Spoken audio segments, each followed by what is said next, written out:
What would you do if the man you just kicked out of your building turned out to be your boss, the owner of the entire company?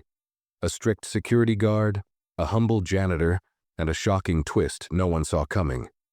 This story will make you question everything you think you know about appearances, power, and second chances. Stay tuned, because the truth is nothing like it seems, and the ending will leave you speechless. Tell us where you're watching from. We love hearing from you. And don't forget to subscribe for more stories that will leave you speechless. It was late at night, and the building was unusually quiet, except for the faint hum of the fluorescent lights. Mike Carson, the security guard, strode down the empty corridor, his boots clicking against the polished floor. His eyes scanned every corner with the precision of a man who took his job very seriously. He'd been working overtime all week, and exhaustion clung to him like a second skin, but he pushed through it. Protecting the company was his duty, and he prided himself on doing it well. As he turned the corner, his sharp gaze landed on an unexpected sight. A janitor, a wiry older man with graying hair and a weathered face, was crouched by the executive offices. He was rummaging through a folder, its contents spilling onto the floor like a waterfall of confidential documents. Mike's instincts kicked in immediately, and his body tensed. Something about the scene didn't sit right with him. A janitor didn't belong here, not at this hour, and definitely not near those files. "Hey!" Mike's voice echoed down the hall, firm and commanding. The janitor looked up slowly, not startled, but calm. Too calm, Mike thought. It only made him more suspicious. The man stood, brushing off his hands, and met Mike's steely gaze. His uniform was standard issue, slightly faded, with the name Henry embroidered on the chest. There was nothing overtly unusual about him, yet something about the way he held himself, confident, almost unbothered, set Mike on edge. "What are you doing here?" Mike demanded, closing the distance between them. His tone carried the weight of authority, sharpened by his growing irritation. Henry raised his hands slightly, a gesture of nonchalance rather than submission. "Just cleaning up, same as always," he said, his voice steady, almost amused. Mike's eyes flicked to the scattered papers at Henry's feet. "Doesn't look like cleaning to me. You've got some explaining to do." Henry bent down and calmly gathered the papers, stacking them with meticulous care. "These were left out. Figured I'd put them back where they belong. Can't have sensitive information lying around, can we?" His tone was casual, but there was an undercurrent of something else, something that grated on Mike's nerves. "You're not supposed to be here," Mike snapped. "This area's restricted. Janitors don't need to be poking around executive offices." Henry straightened and handed the folder to Mike with an easy smile. "I wasn't poking around, just doing my job." Mike didn't take the folder. Instead, he crossed his arms and stared Henry down. "Your job is to clean, not to play hero. Next time, leave it for someone else to handle." Henry shrugged, unfazed. "A job's a job, right? Someone's got to take care of the messes." Something about the way he said it, calm, measured, almost pointed, made Mike's jaw tighten. This guy was either bold or oblivious, and neither sat well with him. "Let me make this clear," Mike said, his voice low and deliberate. "If I catch you snooping around here again, we're going to have a real problem." Henry didn't flinch. Instead, he tilted his head slightly as if studying Mike. "I hear you," he said simply, his tone neutral.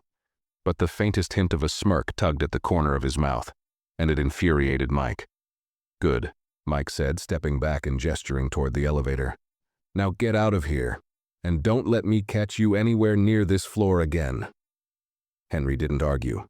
He picked up his cleaning cart and began to wheel it toward the elevator, his movements unhurried, almost deliberate. As he reached the elevator doors, he paused and turned back to Mike. "You know," he said, his voice carrying across the hall, "sometimes things aren't what they seem. Might be worth remembering." Mike narrowed his eyes. "What's that supposed to mean?" Henry's smile widened, but he said nothing. The elevator doors slid open and he stepped inside, leaving Mike standing in the corridor, his fists clenched and his mind racing. Something about this janitor didn't add up, and Mike was determined to figure out what it was. The encounter with Henry lingered in Mike's mind longer than he wanted to admit.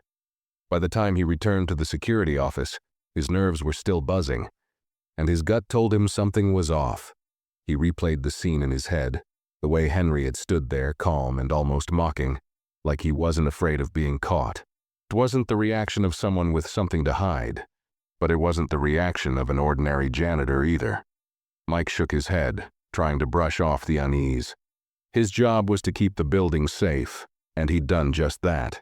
Still, something didn't sit right. The following day, as Mike started his shift, he couldn't help but notice the whispers among the employees in the lobby. A group of office workers huddled by the coffee machine, glancing toward the elevators. Their voices were low, but the occasional words carried across the room. He was in the conference room yesterday, giving advice to management? Why does a janitor know so much about budgets? I swear, the way he talks, it's like he owns the place. Mike frowned as he pretended not to listen, but his ears were keenly attuned to their conversation. It wasn't unusual for employees to gossip, but the fact that it was about Henry made him uneasy. Who was this guy? Why did people seem so curious about him? Mike's instincts were kicking into high gear again, and he decided he needed to keep a closer eye on the man. Later that evening, Mike sat in the security office monitoring the cameras. The screens flickered between feeds showing empty hallways, quiet offices, and the occasional cleaning crew moving through the building. He tapped his pen against the desk, restless, until something caught his attention on one of the feeds. Henry was in the cafeteria, wiping down tables. It seemed innocent enough, but as Mike zoomed in on the feed, he noticed Henry wasn't alone. One of the senior managers, Mr. Pierce, was seated nearby, and the two were engaged in what looked like a serious conversation. Mike turned up the volume on the audio feed, but the words were muffled. He could make out snippets: Pierce's nervous laugh, Henry's calm tone, the occasional gesture toward a piece of paper on the table. It didn't look like small talk. Mike leaned back in his chair, his brow furrowed. Why would a senior manager be having a private conversation with a janitor? And why did it feel like Henry was the one in control of the discussion? The exchange ended with Mr. Pierce standing abruptly, gathering his papers, and walking out of the cafeteria with an expression that was equal parts confusion and unease. Henry, meanwhile, returned to wiping down tables as if nothing had happened. The scene only deepened Mike's suspicions. He decided it was time to take action. He couldn't shake the feeling that Henry was up to something, and if no one else was going to question it, he would. That night, as the building emptied and the cleaning crew began their rounds, Mike decided to confront Henry again. This time he would press harder for answers. But as he walked through the dimly lit corridors, something stopped him in his tracks. It was the faint sound of a whistle, a soft, cheerful tune, echoing down the hallway. Mike followed the sound, his steps slow and deliberate, until he turned a corner and found Henry standing by the supply closet, leaning casually against his cart. "You again," Mike said, his voice hard. "What are you up to this time?"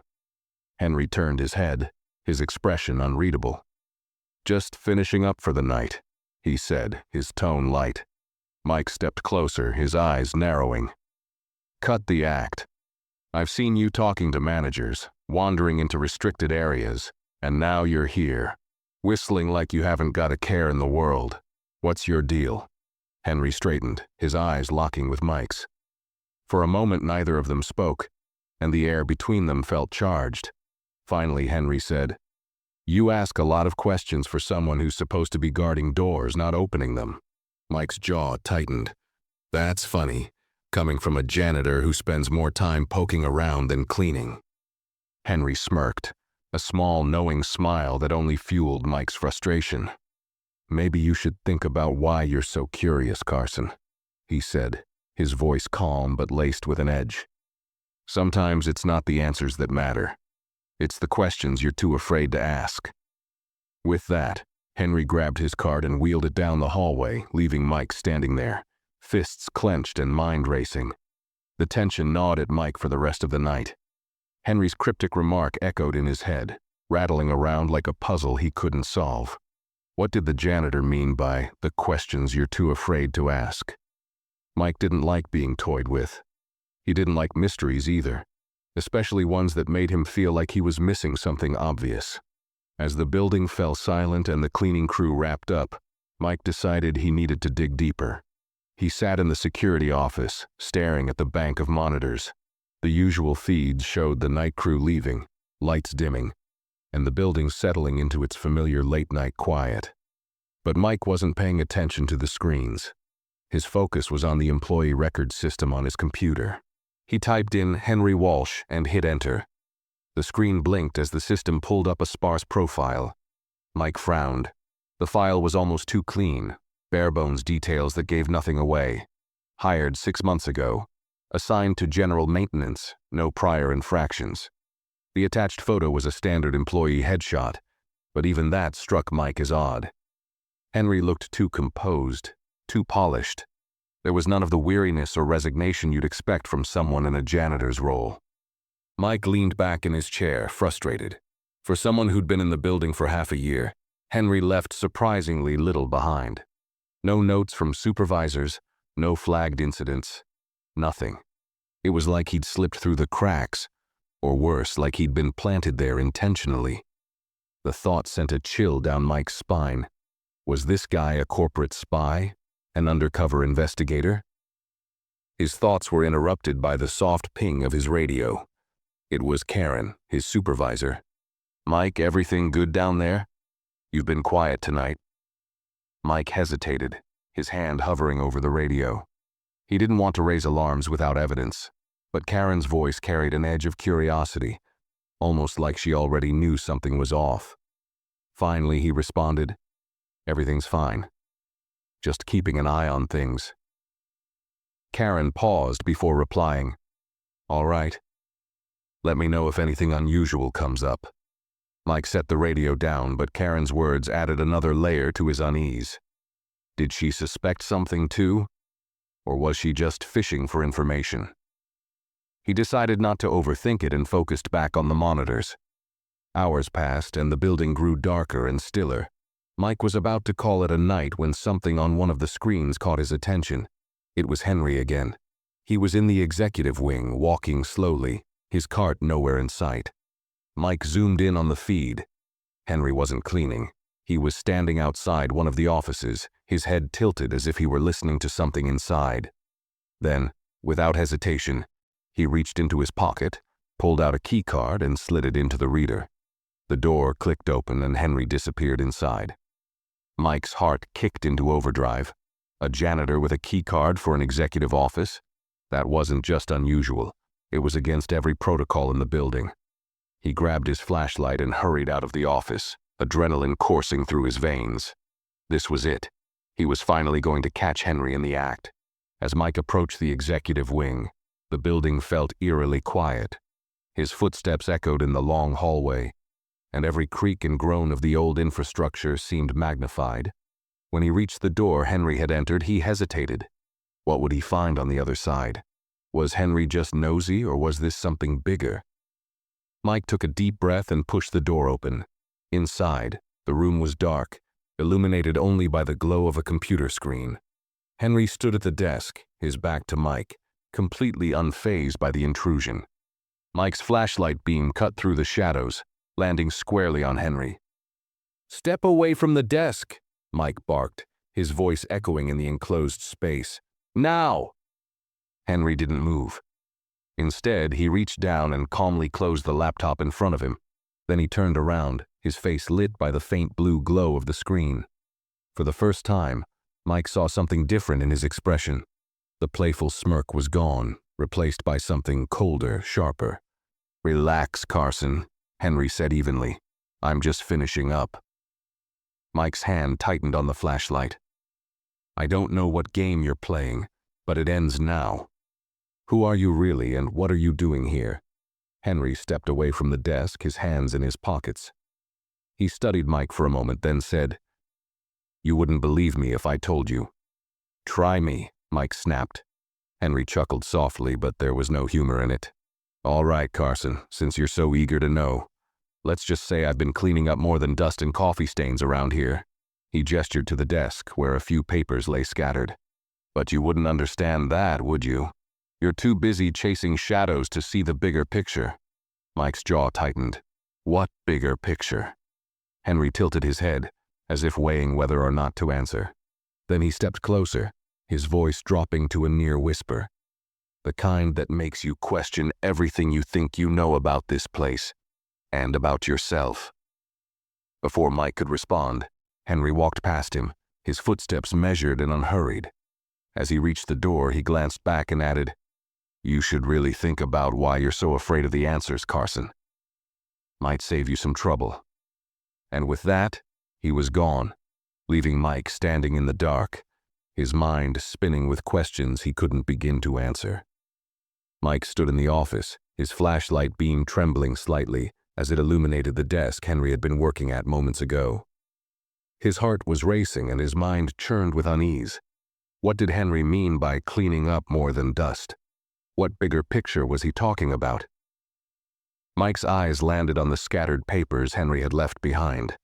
They looked like standard financial reports, but something about the way they were laid out caught his attention. He stepped closer, scanning the documents. They weren't ordinary reports. They were confidential expense records, flagged with handwritten notes in the margins. Mike couldn't make sense of all the details, but one phrase stood out, circled in bold red ink. Unjustified losses, $2.5 million. Next to it, another note read, Trace sources, possible siphoning.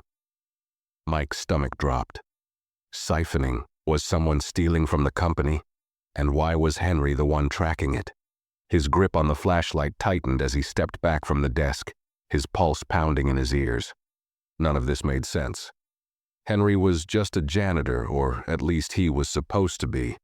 So why was he poking around sensitive financial records? And how had he even gotten access to this office? The questions clawed at Mike as he made his way back to the security office. Every step down the dim corridor felt heavier than the last. He couldn't shake the image of Henry's calm, cryptic demeanor. The man wasn't just meddling. He knew something, and whatever it was, it had to be big. Mike felt an unsettling mix of curiosity and dread. He knew he couldn't let this go, not now. Once back in his chair, Mike stared at the security monitors, his jaw clenched. He rewound the footage of Henry entering the executive office, watching it frame by frame. The ease with which Henry had used the keycard made Mike's blood boil. Keycards for executive offices were issued sparingly, reserved for high-level staff. Either Henry had stolen it, or someone had given it to him. Neither option boded well. Determined to get answers, Mike pulled up the keycard access logs. His fingers flew across the keyboard, cross-referencing timestamps and entry data. When he finally found the record of Henry's access, his suspicions deepened. The keycard wasn't registered to Henry. It was tied to Jonathan Briggs, one of the company's senior executives. Why would Briggs's keycard be in the hands of a janitor? Mike's mind raced with possibilities. Was Henry blackmailing Briggs? Was Briggs in on something? Or was this some elaborate cover-up? Just as Mike began piecing together a plan to confront Briggs, his radio crackled to life. "Carson," Karen's voice came through, sharp and urgent. "We've got a situation. Come to the lobby. Now!" Mike grabbed his gear and headed out, his nerves on edge. The lobby was brightly lit compared to the dim hallways he'd just left, and the scene that greeted him was far from ordinary. A small group of employees had gathered, their murmurs filling the space. At the center of it all stood Henry, leaning casually against his cart, his expression as calm as ever. Karen was there too, her arms crossed and her gaze locked on Henry. "What's going on?" Mike asked as he approached, his voice cutting through the murmurs. Karen turned to him, her expression a mix of irritation and confusion. "Your friend here," she said, gesturing to Henry, "was found in the server room, alone." Mike's eyes snapped to Henry, who raised an eyebrow, seemingly unfazed by the accusation. "The server room?" Mike repeated, his tone hard. "What were you doing in there?" "Fixing a problem," Henry replied simply, his voice level. "Someone left a mess." Karen's patience was clearly wearing thin. "That's not your job," she snapped. You're a janitor, you don't belong in there. Henry looked at her calmly, then at Mike, as if deciding how much to say. If I hadn't stepped in, he said slowly, you'd be dealing with a much bigger mess. But hey, if you'd rather I leave it for you to clean up. He let the sentence hang in the air, his words dripping with implication. Karen's face hardened. Enough. I don't know what you're playing at, but this ends now. You're done here. Hand over your badge and leave. Henry didn't move. For a moment, the tension in the room was palpable. Then, to everyone's surprise, he reached into his pocket and pulled out a sleek, black card. It wasn't a standard employee badge. It bore a silver emblem, a design Mike didn't recognize. And when Henry handed it to Karen, her face drained of color. Is that clear enough for you? Henry asked, his voice low and steady. The room went silent as Karen stared at the card, her expression a mix of shock and realization.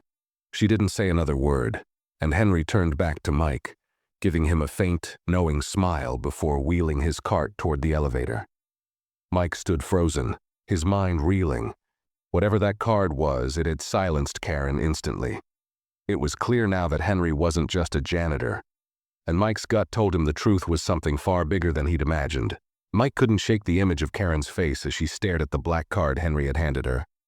The look of shock and recognition was unmistakable, and it rattled him more than he cared to admit.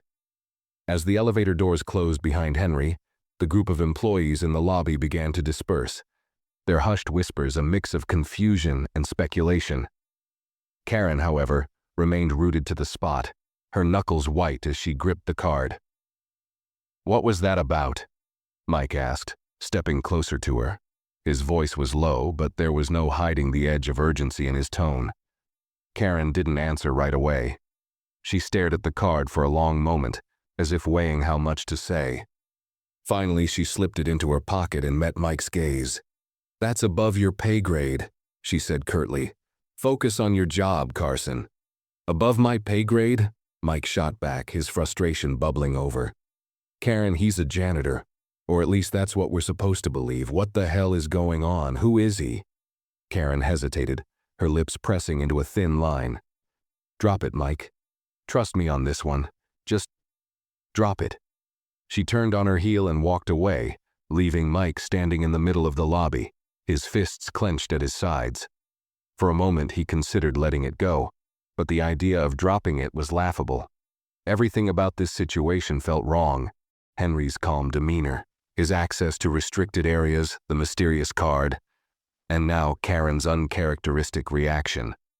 Whatever this was, it was bigger than he'd thought, and the need for answers burned in his chest.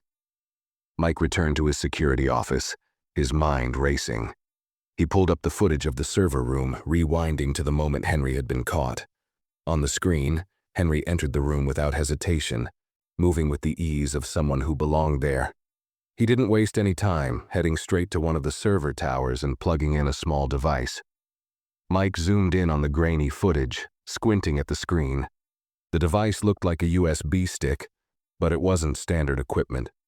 After a few moments, Henry removed it, pocketed it, and left the room as if nothing had happened. What are you doing, Henry? Mike muttered to himself. His fingers hovered over the keyboard as he debated his next move.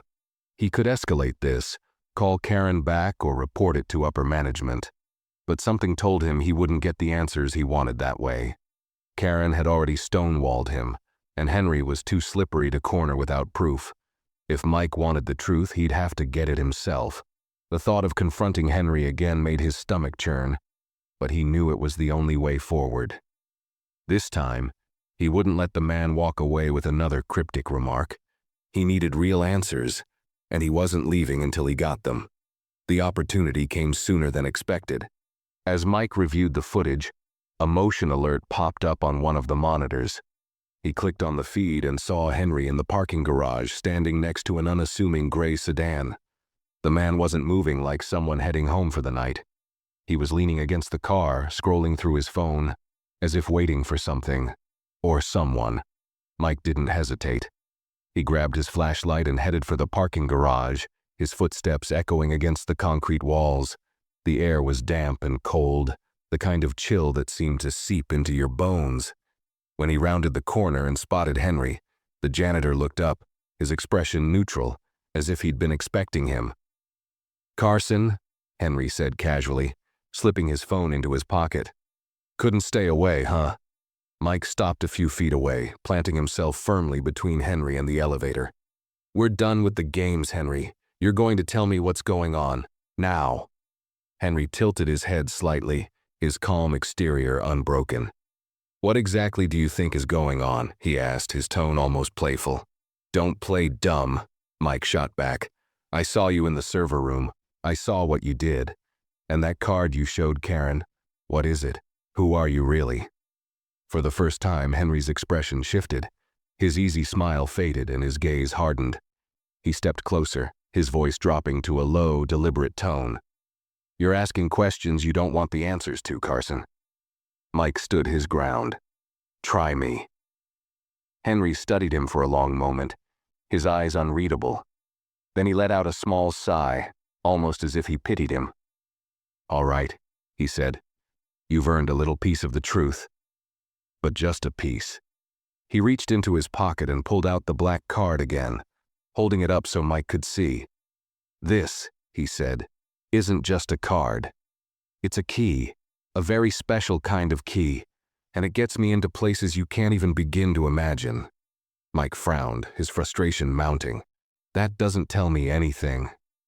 Henry's lips curved into a faint smile, but it wasn't the amused smirk Mike was used to. This smile carried weight, like he knew something Mike didn't. "It's not supposed to," he said. "Not yet." With that, Henry stepped around Mike, heading toward the exit. "One piece of advice," he called over his shoulder. "Sometimes it's better to leave the messes alone. You never know what you'll find underneath." And then he was gone, leaving Mike standing alone in the cold, empty garage, more confused and more determined than ever. The cold air of the parking garage seemed to cling to Mike long after Henry disappeared. His words echoed in Mike's head like a haunting refrain. Sometimes it's better to leave the messes alone. But that wasn't Mike's style. He had spent his life standing firm, following rules and seeking order. Letting something slide, especially something this big, was not in his nature. Returning to the security office, Mike replayed the interaction over and over in his mind. Henry had given just enough to keep the mystery alive, but not enough to reveal anything substantial. That black card. What was it? Why had it silenced Karen so quickly? Mike's frustration grew as he realized he was chasing shadows. Henry seemed to be a step ahead, always slipping away just as the answers felt within reach. Mike sat down at his desk, staring at the monitors. He couldn't shake the feeling that whatever Henry was doing, it wasn't over. The man had a confidence about him, the kind that came from knowing more than everyone else in the room. Mike's instincts told him that Henry was operating on a level far beyond what anyone had noticed, or what anyone was willing to admit. Determined to dig deeper, Mike turned his attention to the access logs again. If Henry wasn't going to give him straight answers, then he'd find them himself. He searched for every instance of Henry's movements throughout the building over the past week. What he found only deepened the mystery. Henry had been in places he had no reason to be. Executive offices, conference rooms, even a storage room that required high-level clearance. Every entry was logged using different keycards, all belonging to high-ranking employees. Mike leaned back in his chair, his mind racing. This wasn't just a janitor wandering into places he didn't belong. Henry was systematically moving through the building, accessing specific areas, and leaving no trail except for the logs Mike had just uncovered. It was deliberate, methodical. The pieces of the puzzle were starting to take shape, but the picture they formed was still unclear. As Mike stared at the screen, the sound of his office door creaking open snapped him out of his thoughts. He turned sharply, his hand instinctively reaching for his flashlight. To his surprise, it wasn't Henry or Karen, it was Lisa, one of the younger receptionists who worked the front desk during the day. "Sorry to bother you," Lisa said hesitantly, her voice barely above a whisper. I think you should see something." Mike frowned, gesturing for her to come in. "What is it?" Lisa stepped closer, glancing over her shoulder as if she was afraid someone might be watching. It's about that janitor, Henry, she said quietly. I've been noticing things, weird things. Mike's interest peaked immediately. Weird how? Lisa hesitated, wringing her hands nervously. He's always around when something big happens, she said. Last week there was that issue with payroll, and suddenly he was in the HR office talking to Mrs. Benson like he was running the place. And then there was the whole thing with the power outage in the West Wing. He was there too. It's like, I don't know, like he's involved in everything. Mike leaned forward, his mind racing. Did he say anything to you? Anything strange? Lisa shook her head. Not to me, but I overheard him talking to Mr. Pierce yesterday. They were in the cafeteria, and it sounded serious, like really serious. Henry was calm, but Mr. Pierce looked like he was about to break down. I didn't hear everything, but Henry said something about fixing it before it's too late. I don't know what he meant, but it didn't sound like janitor stuff, you know. Mike nodded slowly, pieces of the puzzle falling into place. Henry wasn't just meddling, he was pulling strings, influencing decisions, and positioning himself in ways that didn't align with his supposed role. But why? And for what purpose? Lisa hesitated again before continuing. I probably shouldn't say this, but I saw him once, with the CEO. Mike's eyes snapped to hers. The CEO? Henry was with him? Lisa nodded. Yeah. It was late, and I was leaving the building. They were standing outside, talking like they knew each other. The CEO looked, I don't know, almost nervous. And Henry, he looked like he was in charge. The weight of Lisa's words settled heavily on Mike. If Henry had direct access to the CEO, then everything Mike thought he knew about the hierarchy of the company was wrong. This wasn't just about a janitor who didn't know his place. This was something far bigger. Thanks for telling me, Mike said finally, but keep this to yourself, all right? Don't mention it to anyone else. Lisa nodded quickly. Of course. I just thought you should know. As Lisa left the office, Mike turned back to his monitors, his mind racing. Henry wasn't just a mystery. He was a force, moving behind the scenes and pulling strings that no one else seemed to notice. Mike's determination hardened. He wasn't going to let this go. Whatever Henry was doing, Mike was going to find out the truth, no matter what it took. The next morning, Mike arrived at work earlier than usual, the weight of the previous night still pressing heavily on his shoulders. He hadn't slept much. His mind had been too restless, chasing after theories that only raised more questions. Now, as the first rays of sunlight filtered through the tall glass windows of the lobby, he resolved to get answers. Real answers. Henry hadn't been spotted on the cameras since he left the parking garage, and Mike wondered if he'd even show up today. But as the building began to come alive with the morning rush of employees, there he was casually wheeling his cart across the polished floor. Henry was unhurried, his movements as measured and deliberate as ever. Mike watched him from the security office, his jaw tightening. He couldn't just let Henry slip through his fingers again. This time, Mike decided on a different approach. Storming in and demanding answers hadn't worked, and Henry had an uncanny way of turning questions back on him. If he wanted the truth, he'd have to play the game differently. Mike left his office, weaving through the growing crowd of employees until he spotted Henry near the elevator bank. He waited until Henry was alone before approaching, his steps calm but purposeful. Henry looked up as Mike neared, a faint smile tugging at the corners of his mouth. "Carson," Henry said, his tone almost amused. "You're up early. Couldn't stay away?" Mike ignored the jab, stopping a few feet away and crossing his arms. "We need to talk." Henry raised an eyebrow. "Do we now?" "Yes," Mike said firmly. "But not here. Somewhere quiet." Henry studied him for a moment, then shrugged. "All right, lead the way." Mike guided Henry to a small, unused conference room near the back of the building. It was a space he knew wouldn't be disturbed. Once inside, he closed the door and stood in front of it, arms crossed, blocking Henry's exit.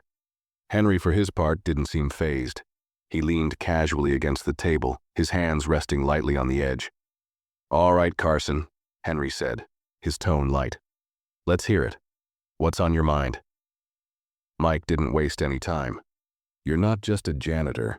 We both know that. You're moving around this building like you own the place, poking into things that have nothing to do with cleaning. You've got access to restricted areas. You're talking to executives like they report to you, and that card you showed Karen? It shut her up in 2 seconds flat. So, who are you, really? Henry's expression didn't change. If anything, he looked amused by Mike's outburst. That's a lot of questions, Carson, he said. You sure you want the answers? Yes, Mike snapped. I'm done playing games. Henry sighed, leaning back slightly. All right, he said. Here's what I can tell you. Officially, I'm nobody. Just a janitor like my badge says. But unofficially, he paused, his gaze sharpening. I'm the person who makes sure this company doesn't fall apart. Mike frowned, his frustration mounting. What does that even mean? It means, Henry said slowly, that when things go wrong, when there's corruption, embezzlement, sabotage, I'm the one who steps in and cleans it up. Quietly, efficiently, without anyone knowing. Mike stared at him, his mind racing. So what? You're some kind of corporate cleaner? Henry chuckled softly. Something like that. Let's just say I specialize in messes, the kind most people don't even realize exist. Mike took a step closer, his eyes narrowing. And what about this company? What kind of mess are you cleaning here? Henry's smile faded, and for the first time his expression grew serious. This place is rotting from the inside, Carson, he said quietly. Money's disappearing, deals are being made that shouldn't be. And the people at the top? They either don't know or don't care, but I care. This company means something to me, and I'm not going to let it fall apart. Mike's mind reeled as he processed Henry's words. The financial records, the access to restricted areas, the cryptic conversations, it all made sense now. Henry wasn't just meddling, he was investigating. But why? And for whom? If you're so determined to save this company, Mike said, his voice hard, why not just go to the authorities? Or the board? Henry's eyes met Mike's, and there was something steely in his gaze. Because sometimes the people you trust the most are the ones causing the damage. And sometimes, you can't fix a mess by shining a spotlight on it. You have to clean it from the shadows. The room fell silent, the weight of Henry's words settling heavily in the air. Mike didn't know what to say. On one hand, everything Henry said made sense. On the other, it sounded almost too calculated, too perfect. Before Mike could press further, Henry stood and adjusted his jacket. That's all you're getting for now, he said, his tone final. But here's a piece of advice, Carson. Be careful where you dig. You might not like what you find. With that, Henry walked past Mike, his movements calm and deliberate, and left the room. Mike didn't stop him. He stood there staring at the closed door, his thoughts a swirling storm of doubt, suspicion, and curiosity. He knew one thing for sure. This wasn't over, not by a long shot. The room felt heavier once Henry left, like the air itself was saturated with unanswered questions. Mike stood there for a long moment, his arms still crossed over his chest, as if holding himself together. What Henry had revealed, or half-revealed, was both illuminating and infuriating. He wasn't just dealing with a man who bent the rules. Henry was working on a completely different set of them. Returning to his security office, Mike couldn't shake the gnawing feeling in his gut. Henry had been clear. He was cleaning up something bigger than Mike could imagine. But Mike wasn't the kind of person who left loose ends lying around, no matter how tangled they were. Henry's cryptic warning to be careful where you dig didn't scare him.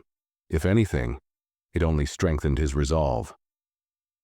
Sitting at his desk, Mike brought up the company's internal systems again. His fingers moved instinctively over the keyboard as he cross-referenced Henry's recent movements with the financial documents he'd seen the night before. He had to piece together the puzzle, if only to make sense of it for himself. The logs showed a pattern. Over the past month, Henry had accessed areas tied to the company's most sensitive operations: financial records, IT infrastructure, even procurement contracts. And those flagged losses, $2.5 million in unjustified expenditures, seemed to tie directly to the areas Henry had been frequenting. The transactions were routed through shell companies, their vague descriptions reading like something out of a scam operation. Consulting fees, operational audits, miscellaneous services. Mike frowned. The deeper he looked, the murkier it all became. These weren't just anomalies. This was deliberate. Money was being funneled out of the company under everyone's noses. Henry had called it rot, and for the first time, Mike started to see what he meant.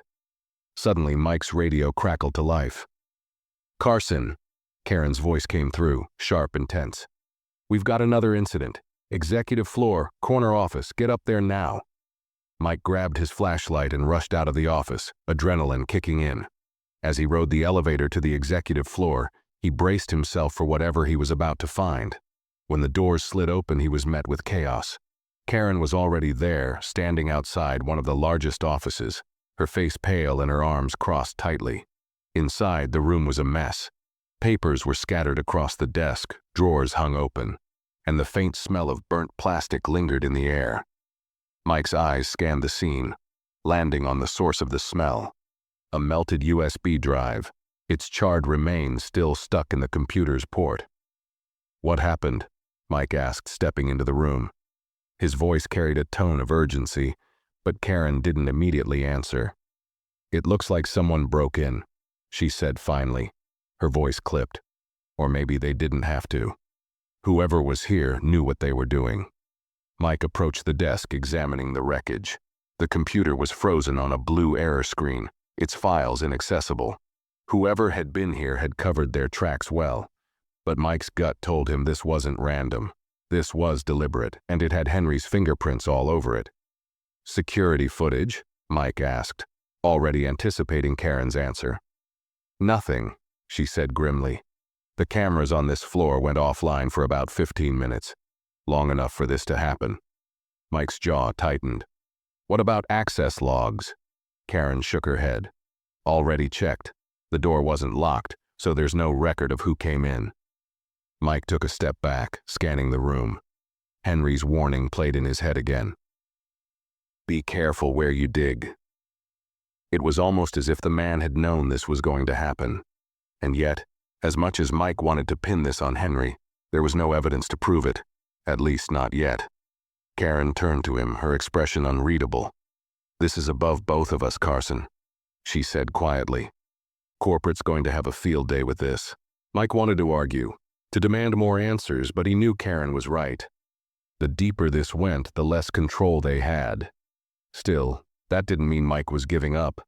If anything, it made him even more determined to find out what was really happening. As Karen began making calls to report the incident, Mike stepped out of the office and into the hallway. He needed to clear his head, to think about his next move. But before he could get far, a soft, familiar whistle reached his ears. He turned sharply, scanning the corridor. There, at the far end of the hall, was Henry. He wasn't pushing his cart or pretending to clean. He was leaning casually against the wall, watching Mike with an unreadable expression. For a moment, neither of them moved. Then, with a small nod, Henry turned and walked away, disappearing around the corner. Mike's fists clenched at his sides. He didn't know how, but Henry was always a step ahead. This wasn't just about catching him anymore, it was personal. Mike headed back toward the elevator, his mind set. If Henry wanted to play games, fine. But Mike was done waiting for answers. It was time to take the initiative, and this time he wouldn't let Henry slip away so easily. The sight of Henry's retreating figure only fueled Mike's determination. He wasn't going to let the man keep slipping through his fingers. As the elevator doors closed behind him, Mike's mind churned with a plan. If Henry was always a step ahead, then Mike needed to think 2 steps ahead. Henry had access to places he shouldn't, resources that didn't make sense, and a level of confidence that suggested he believed he was untouchable. It was time to prove him wrong. Back in the security office, Mike pulled up the camera feeds again. The executive floor footage was a dead end, thanks to the mysterious 15-minute blackout. But there were dozens of other cameras in the building. If Henry had moved through any of the main corridors or common areas, Mike would find him. He rewound the feeds, scanning for any sign of the man's whereabouts.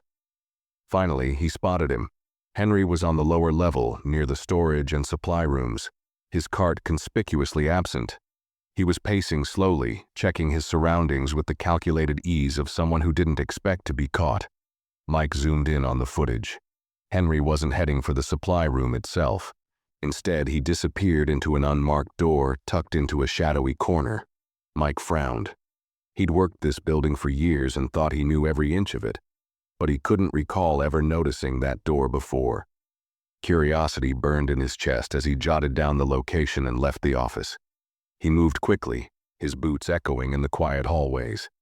When he reached the lower level, the air felt cooler, almost damp. The fluorescent lights flickered faintly, casting uneven shadows across the walls. Mike made his way to the unmarked door, his flashlight beam steady as he scanned his surroundings. The door was plain, with no sign or label to indicate its purpose. It had a keypad lock, but to Mike's surprise, the panel was slightly ajar, its wires exposed. Someone, Henry, had bypassed it. Mike pushed the door open cautiously, stepping into the dimly lit space beyond. What he found was nothing like the neatly organized storage rooms he was used to. This room was chaotic, almost makeshift. Filing cabinets lined the walls, their drawers partially open and stuffed with files. A large corkboard hung on one side, covered in a dizzying array of pinned documents, photographs, and sticky notes. Strings connected various points on the board, forming a web of connections that looked like something out of a crime drama. Mike's flashlight beam swept across the room, landing on a desk in the corner. A laptop sat open, its screen displaying what looked like a series of encrypted spreadsheets. Next to it was a stack of files, each one marked with a bold red stamp that read, "Confidential." This wasn't just a janitor's hideaway. This was a war room. Mike's pulse quickened as he stepped closer to the board. The photos pinned to it were of people, executives, managers, even a few rank-and-file employees. Lines drawn between them were labeled with cryptic notes: kickbacks, unreported accounts, unauthorized approvals. It was a map of corruption, each thread leading back to the company itself. One name appeared more than any other: Jonathan Briggs, the same senior executive whose keycard had been used to access restricted areas. Mike's stomach churned. Briggs wasn't just involved, he was at the center of whatever this was. As Mike reached for one of the files, a noise behind him made him freeze. He turned sharply, his flashlight beam slicing through the darkness, and found himself face to face with Henry. The man stood in the doorway, his silhouette calm and unflinching, as though he'd been waiting for Mike to discover this. "You just can't help yourself, can you?" Henry said, his voice carrying a hint of amusement. Mike didn't lower his flashlight. "What is this?" he demanded, his voice sharp. "What the hell is all this, Henry?" Henry stepped into the room, closing the door behind him. "This," he said, gesturing to the board, "is the truth. The real mess no one wants to talk about." Mike's eyes narrowed. "And you're the one cleaning it up?" Henry nodded, his expression serious now. "Someone has to. Do you know how many lives this affects? How many people get hurt because a few greedy men at the top think they're untouchable? This company was built on something good, something real, and now it's rotting from the inside out." Mike's grip on the flashlight tightened. "If you know all this, why not go public? Why not take it to the authorities?" Henry sighed, running a hand through his hair. "Because it's not that simple. You bring this to the authorities, and what happens? A scandal, a public investigation. Stock prices crash, thousands of people lose their jobs, and the real culprits walk away with golden parachutes while everyone else gets buried in the fallout. The only way to fix this is from within. Quietly. Cleanly." Mike stared at him, torn between skepticism and a growing sense of understanding. "And what's my role in all this?" he asked finally. "Why keep dragging me into it?" Henry met his gaze, his expression unreadable. "Because you're not like them, Carson. You still believe in doing the right thing, even when it's hard, even when it doesn't make sense." For a moment, the two men stood in silence, the weight of the situation hanging heavy in the air. Finally, Mike lowered the flashlight, his mind racing. He didn't trust Henry, not completely, but he couldn't deny the logic in what he was saying. If there really was this much rot in the company, then maybe Henry's way was the only way to fix it. But one thing still nagged at him. "What happens when they find out what you're doing?" Mike asked. "What happens when they come after you?" Henry smiled faintly, his calm demeanor returning.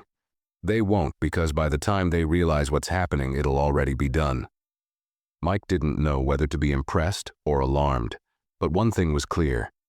Henry wasn't just some rogue janitor playing hero. He was orchestrating something far bigger than Mike had ever imagined. And whether he liked it or not, Mike was now a part of it. Mike leaned back against one of the filing cabinets, his arms crossed tightly as he processed everything Henry had just revealed. The corkboard in front of him, with its tangled web of corruption and deceit, felt like a physical representation of the chaos now swirling in his mind. He wasn't sure if he was more impressed by Henry's methodical precision or unsettled by how far the man had gone without anyone noticing. "So what's your endgame?" Mike asked, his voice breaking the tense silence. "You think you can just sweep this under the rug and walk away?" Henry chuckled softly, shaking his head. "No, Carson. I don't sweep things under the rug. I take the trash out. When I'm done here, the people responsible will be gone. The leaks will be plugged, and the company will get a second chance. Quietly. No headlines, no lawsuits, no collateral damage." Mike's brow furrowed as he took a step closer to the desk.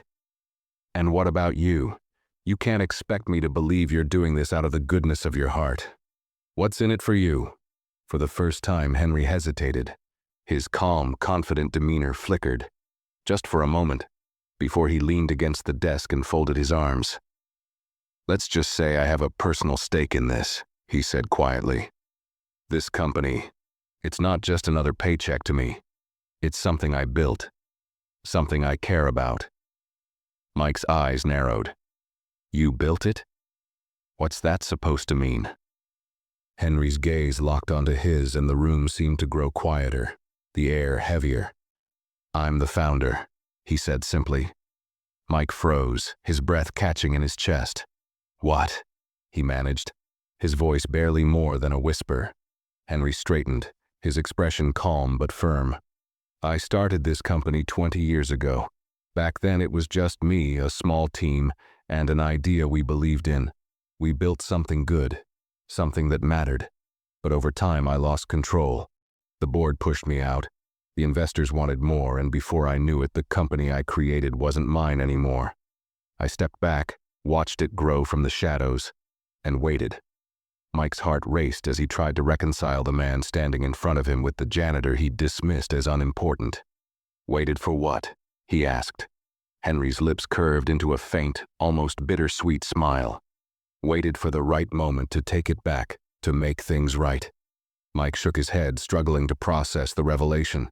"You're telling me you're the owner, the founder, and you've been working as a janitor this whole time?"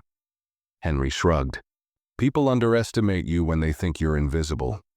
And sometimes being invisible is exactly what you need to see the truth." Mike ran a hand over his face, letting out a low, incredulous laugh. "This is insane. If you're the founder, why not just take the board to court? Why not use your stake to force them out?" Henry's expression hardened. "Because it's not just about me, Carson. It's about the people who work here. The ones who depend on this place to feed their families, pay their bills, build their lives. A public fight would destroy everything we built. But this I can control." Mike looked at him, torn between admiration and disbelief. "And what happens if you fail? What happens if someone catches you before you're done?" Henry's faint smile returned. "Then I'll deal with it. But I won't fail. I've come too far for that." The weight of Henry's words hung in the air, and for the first time, Mike found himself unsure of where he stood. Part of him wanted to call Karen, the board, or even the authorities, but another part of him, deeper, quieter but growing stronger, wanted to believe Henry. Wanted to believe that someone cared enough to fight for the company, for the people who worked there, even if it meant risking everything. "What do you need from me?" Mike asked finally, his voice low but steady. Henry's expression softened, and for a moment there was something almost like respect in his eyes. "I need you to do what you're good at," he said. "Keep watching, keep guarding, and if you see something that doesn't make sense, don't ask too many questions. Just trust me." Mike hesitated, his instincts warring with his conscience. Finally, he gave a small nod. "All right, but if I catch you doing something that puts this company at risk, something that puts me at risk, we're done. Understood?" "Understood," Henry said, his voice firm. "You've got my word." With that, Henry moved toward the door, his movements as calm and deliberate as ever. Before he left, he paused, glancing back at Mike one last time. "You'll thank me when this is over," he said. And then he was gone, leaving Mike alone in the war room, surrounded by evidence of a fight he hadn't even realized he was a part of. The war room felt like it was closing in on Mike as he stood there, staring at the corkboard with its web of connections. Henry's words echoed in his mind. "You'll thank me when this is over." But Mike wasn't sure he would. The scope of what Henry was doing, cleaning up corruption, protecting the company from collapse, operating from the shadows, was beyond anything Mike had ever encountered. And now, against his better judgment, he was part of it. He spent the next hour in the war room, poring over the documents Henry had left behind. The deeper he dug, the clearer the picture became. This wasn't just a case of financial mismanagement. It was systemic corruption. Executives were funneling money out of the company through shell accounts and bogus contracts. Key figures like Jonathan Briggs were not only complicit, but orchestrating much of it. The $2.5 million Henry had flagged was just the tip of the iceberg. If this continued unchecked, it would bankrupt the company within months. Mike couldn't decide whether to feel angry or impressed. Henry had been doing this alone for who knew how long, piecing together evidence and building a plan. But Mike's frustration lingered. Why hadn't Henry just come clean earlier? Why had he chosen to work in secrecy, playing janitor while the company rotted? The sound of his radio crackling broke his train of thought. "Carson, you there?" Karen's voice came through, sharp and impatient. Mike grabbed the radio, his heart skipping a beat. "Yeah, I'm here. There's been a disturbance on the manufacturing floor. Get down there now." Mike's stomach tightened. Another incident. He quickly left the war room, shutting the unmarked door behind him and heading for the elevators. As the doors slid shut and the elevator descended, Mike's mind raced. He couldn't ignore the possibility that this was connected to Henry. Everything seemed to be connected to Henry these days. When the doors opened on the manufacturing floor, the scene was already chaotic. Workers stood in small groups, whispering among themselves, while a couple of managers barked orders to try to regain control. Karen stood near the edge of the room, her arms crossed, her expression a mix of irritation and confusion. "What's going on?" Mike asked as he approached. Karen turned to him, her voice low.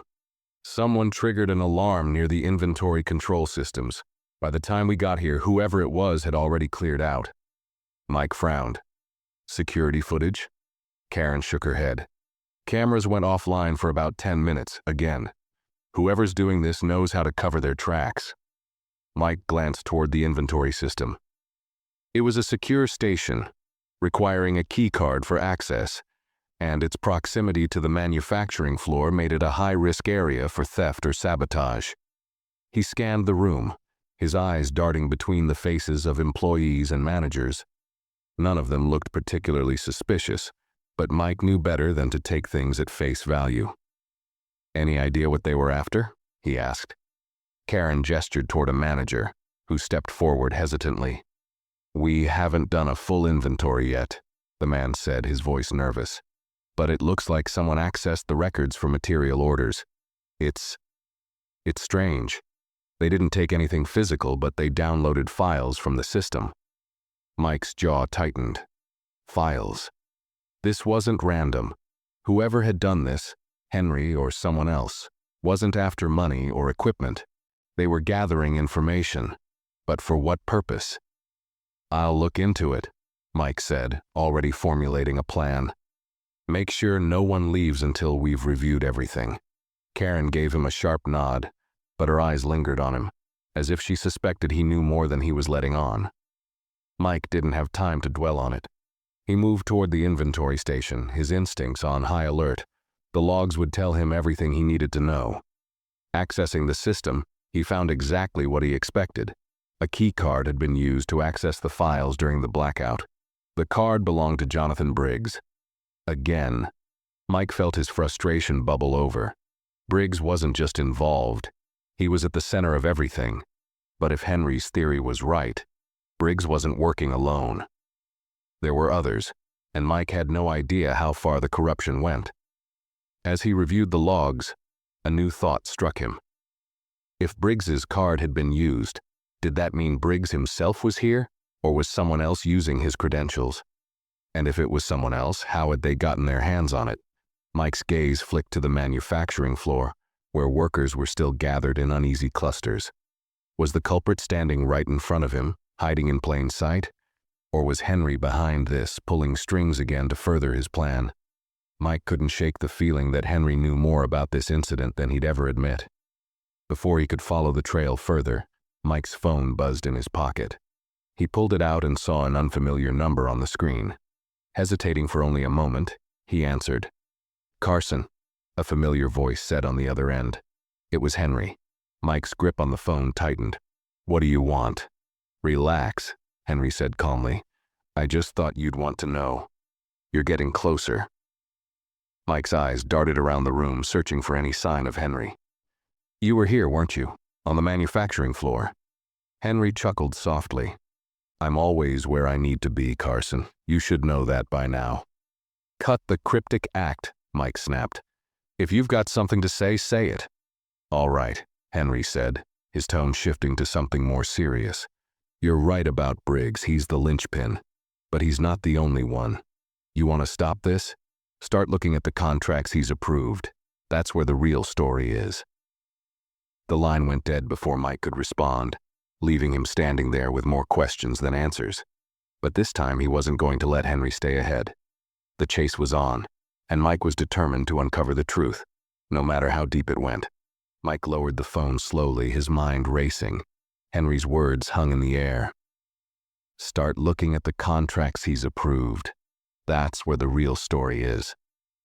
For a moment, Mike remained rooted to the spot, the hum of the manufacturing floor fading into the background as the pieces of the puzzle began to click into place.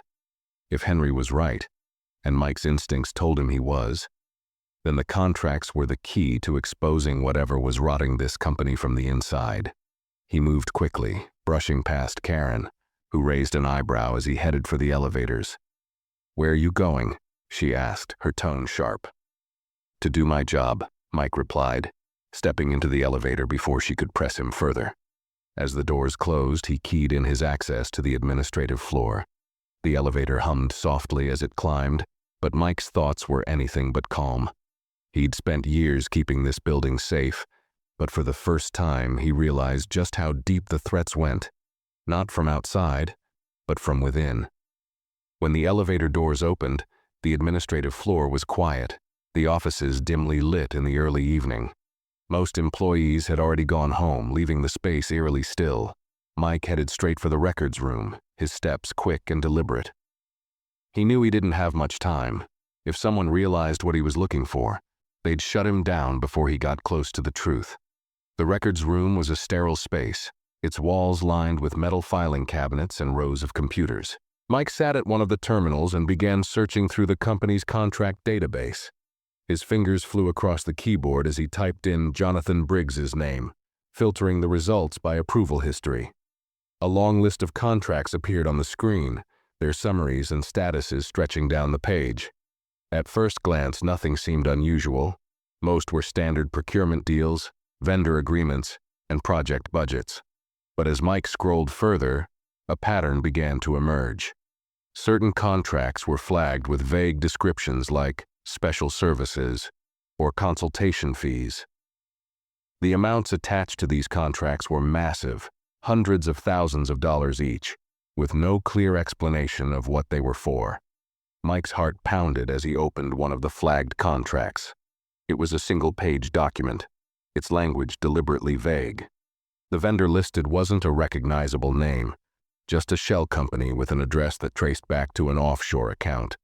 The contract had been signed by Jonathan Briggs and approved without oversight. It was a classic money laundering setup, and it wasn't just one or two contracts. There were dozens. "This is it," Mike muttered under his breath, his pulse quickening. This is what Henry was talking about.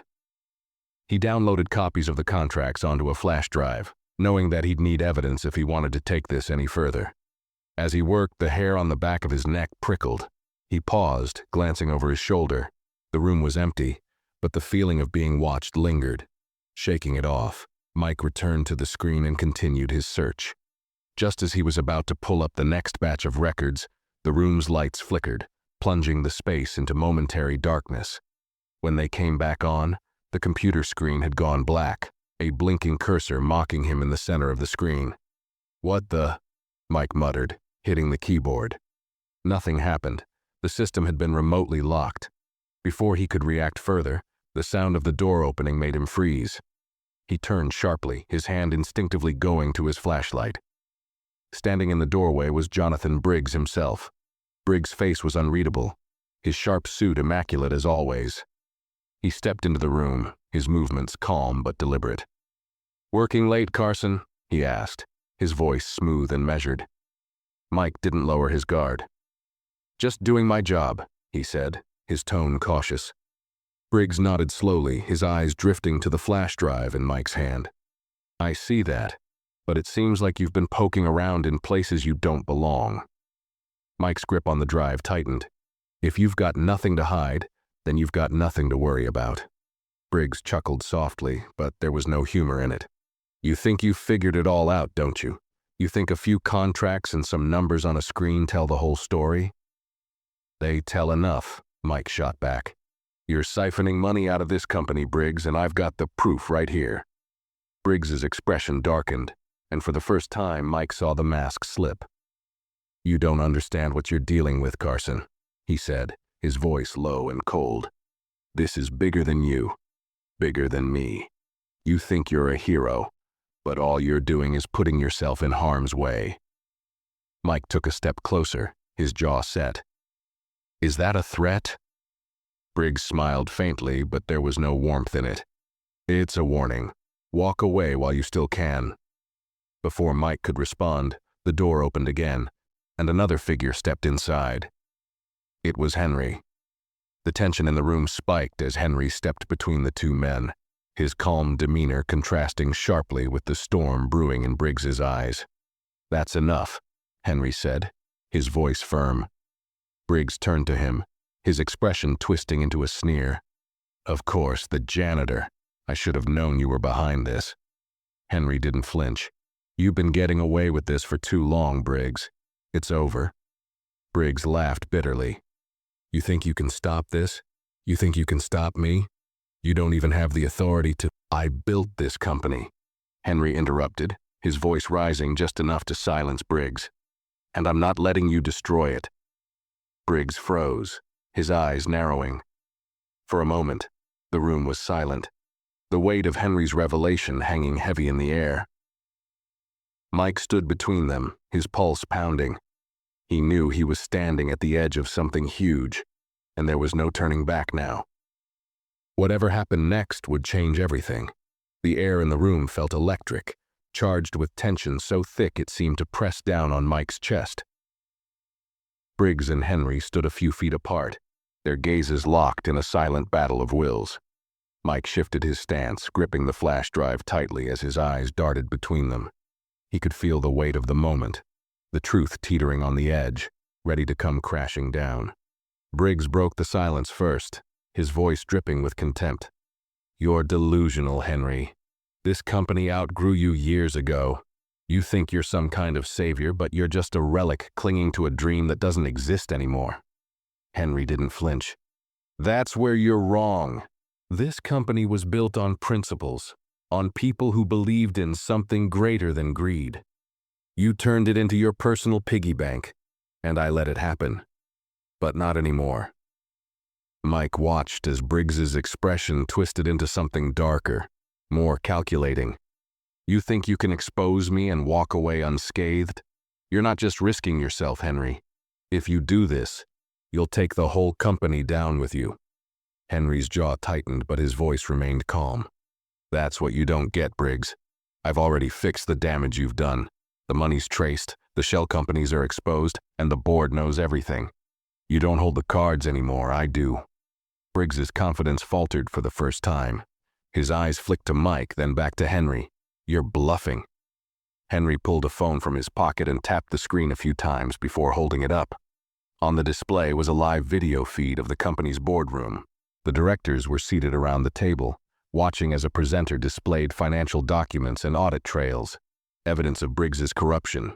The sound of their voices carried faintly through the phone's speaker, but it was clear they were angry, demanding explanations. Henry lowered the phone, his expression unreadable. They're voting to remove you as we speak. By the time you leave this room, you'll be done. And unlike you, I've made sure this company will survive.